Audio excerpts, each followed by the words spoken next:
وی M خلیل الرحمان channel میں آپ کا خیر مقدم ہے۔ السلام علیکم۔ بسم اللہ الرحمن الرحیم۔ یا ایہا الذین آمنوا اتقوا اللہ حق تقاتہ ولا تموتن الا وانتم مسلمون۔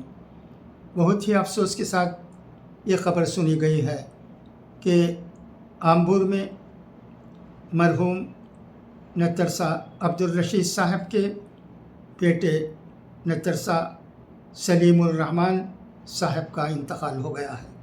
انا للہ و انا الیہ راجعون۔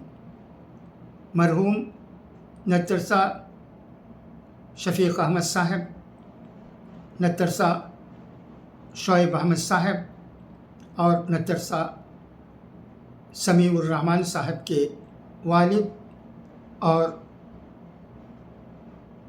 جنید احمد صاحب کے سسر ہیں۔ میت آخری دیدار کے لیے بڑی مسجد گلی کی رہائش گاہ میں آمبور میں رکھی جائے گی۔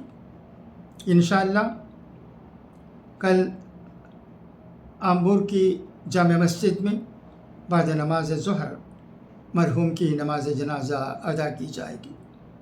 دعا ہے کہ اللہ تبارک و تعالی مرحوم کی مغفرت فرمائے اور ان کے تمام اہل و عیال کو جو غم میں مبتلا ہیں صبر جمیل عطا کرے۔ خدا حافظ، فی امان اللہ۔